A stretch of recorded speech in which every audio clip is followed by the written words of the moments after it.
প্রশ্ন হলো, শুকরিয়া স্বরূপ বা শুধু দোয়ার জন্য কি সিজদা করা যাবে? উত্তর হলো হ্যাঁ, যাবে। শুকরিয়া স্বরূপ সিজদা করা যাবে। শুকরিয়ার সিজদা আমাদের দেশে আমরা সচরাচর শুধুমাত্র ক্রিকেট মাঠে ক্রিকেটারদের করতে দেখি, ঠিক না? নাই, ক্রিকেটাররা দেখা যায় যে সেঞ্চুরি করতে পারছে, উইকেট নিতে পারছে, খেলায় ভালো করতে পারছে, জিততে পারছে, তো সিজদা দেয় মাঠে। এছাড়া আমাদের সমাজে শুকরিয়া সিজদা খুব একটা দেখা, অথচ এটা দেখা যাওয়ার দরকার ছিল। আমাদের জীবনে কোনো অর্জন হয়েছে, আপনি কোথাও বসে আছেন, হঠাৎ করে সংবাদ আসলো আপনার একটা শুভ সংবাদ, আপনি মুখে আলহামদুলিল্লাহ বলেন, ঠিক আছে, সাথে সাথে কেবলামুখী হয়ে সিজদায় লুটিয়ে পড়ে আল্লাহর কাছে শুকরিয়া জ্ঞাপন করেন। এই সিজদাত শুকর এটা আমাদের সমাজে আজকাল নাই। সিজদাত শুকর দেওয়ার জন্য নিয়ম হলো আল্লাহু আকবার বলে সিজদা দিবেন। আব্দুল ইবনে ওমর রাদিয়াল্লাহু তাআলা আনহু থেকে বর্ণিত হয়েছে, সিঙ্গেল সিজদা দেওয়ার ক্ষেত্রে নবী করিম সাল্লাল্লাহু আলাইহি ওয়াসাল্লাম এই পদ্ধতি অবলম্বন করতেন। আল্লাহু আকবার বলে সিজদা যাবেন, সিজদা গিয়ে সুবহান রাব্বিয়াল আলা তাসবিহ নিবেদন করবেন, আল্লাহর পবিত্রতা বর্ণনা করবেন, এরপরে উঠে যাবেন, সিজদা কমপ্লিট হয়ে গেছে। এই সিজদার জন্য ওযু লাগবে কিনা, এই ক্ষেত্রে সমকালীন আরব উলামা একরামের অনেকে এবং আগের অনেক উলামা একরাম, ফোকা একরাম বলেছেন এটার জন্য ওযু লাগবে না। তবে অন্যান্য উলামা একরাম, হানাফি মাযহাবের উলামা একরাম, অন্যান্য উলামা একরামের দৃষ্টিভঙ্গি অনুযায়ী তাদের ইজতিহাদ এবং গবেষণা মতে ওযু লাগবে। অতএব ওযু অবস্থাতে দেওয়াটাই হলো নিরাপদ এবং সতর্কতামূলক, কিন্তু এই সিজদা দেওয়া যাবে। আরেকটা বিষয় হলো, ধরুন আপনার এখন আল্লাহর কাছে খুব দোয়া করতে মন চাইছে। দোয়ার জন্য তিনটা জায়গা হলো সবচেয়ে মোক্ষম।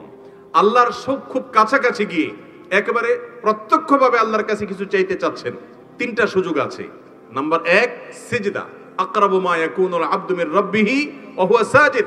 বান্দা সবচেয়ে আল্লাহর নিকটে যেতে পারে কখন? সিজদা যাওয়ার মাধ্যমে।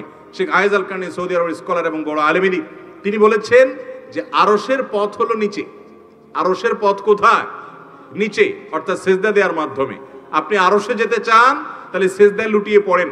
আল্লাহর খুব নৈকট্য অর্জন করার, আল্লাহর খুব কাছাকাছি যাওয়ার সুযোগ হলো সিজদা। আপনি মন খুলে আল্লাহকে একটু কিছু বলতে চান, দোয়া করতে চান, সিজদায় লুটিয়ে পড়েন। নামাজের বাইরেও সিঙ্গেল সিজদা দেয়া যায়। আল্লাহু আকবার বলে সিজদা দেন, দিয়ে এবার মন খুলে আল্লাহর কাছে আপনার মনের চাওয়া পেশ করেন, এরপরে আপনি উঠে যান। এটা করা যেতে পারে। আল্লাহর কাছে চাওয়ার জন্য খুব কাছাকাছি যেতে চাইলে দ্বিতীয় মাধ্যম হলো ভোর রাত।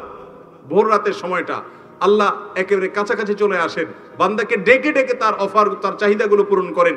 আর 3 নম্বর, আল্লাহর কাছ থেকে নিজের চাওয়াগুলোকে পূরণ করার অন্যতম বড় মাধ্যম হলো আরাফাতের ময়দানে, যেদিন হাজী সাহেবরা আরাফাতে অবস্থান করেন, সেদিন ওই ময়দানে দাঁড়িয়ে দোয়া করলে সেই দোয়াটাও আল্লাহ তাআলা খুব দ্রুত কবুল করেন। তো যাই হোক, যেটা বলছিলাম, সিজদা শুকরিয়া স্বরূপ যেমন দেওয়া যায়, আল্লাহর কাছে দোয়া করতে মন চাচ্ছে আপনার এখন, সিজদা লুটিয়ে পড়ে চোখের পানি ফেলে আপনি দোয়া করেন, দেখবেন নির্ভার হয়ে যাবেন, হালকা ফিল করবেন। সন্ত্রাসের ভয়ে, কোনো ডাকাতের ভয়ে, কোনো ব্যক্তির জুলুমের ভয়ে যদি আপনি কাঁদেন, সে কাঁদার ফলে ভাই আপনার মধ্যে অস্থিরতা কাজ করবে, আপনি সন্ত্রস্ত হবেন, বুকটা ভার হয়ে যাবে। আর আল্লাহর ভয়ে একটু চোখের পানি ফেলে দেখেন, সালহাতু সঙ্গে বুদি দিল খারাস আজমুদে এক জামানা খাকে বাস। পাথর হয়ে তো বহুদিন ছিলে, কিছুদিন একটু মাটি হয়ে দেখো, একটু কেঁদে দেখো। অনেক যুবক ভাইরা আমাদের আছে, সারা জীবনের জন্য একটা মিনিটের জন্য আল্লাহ তাআলার দরবারে কাদার তৌফিক হয় না। বিশেষ করে রমজান আসছে, আপনি আল্লাহর ভয়ে নির্জনে নিজের অপরাধের কথা স্মরণ করে, আল্লাহর পাকড়ার কথা স্মরণ করে, আল্লাহ এত নেয়ামত দিয়েছেন, তারপর আমি নিমক-হারামি করেছি, কত নিমক-হারামি করেছি, সেজন্য লাজুকতার জায়গা থেকে একটু কান্না করেন। কান্না না আসলে কান্নার ভান করেন, চেষ্টা করেন কাদার।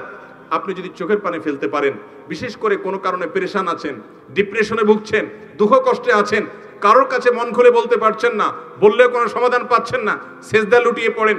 বিশেষ করে ভোর রাতে সারি খেতে উঠেছেন, চলে যান বাড়ির ছাদে, নির্জন কক্ষে, মসজিদে, একাকী, একটু আল্লাহর কাছে সিজদা নিবেদন করে চোখের পানি ফেলে দেখেন। আল্লাহর কসম, যে স্বাদ আপনি পাবেন, এই স্বাদ আপনি কল্পনাও করতে পারবেন না, শুধুমাত্র সিজদা কাদার মাধ্যমে। এই জন্য সিঙ্গেল যে সিজদাগুলো দেওয়া যায় শুকরিয়া আদায় করা শুরু দোয়ার জন্য, এগুলো আমাদের জীবন থেকে হারিয়ে গেছে, অথচ অনেক বড় একটা সম্পদ ছিল আমাদের। এই সিজদাগুলো আমরা দেব তো ইনশাআল্লাহ।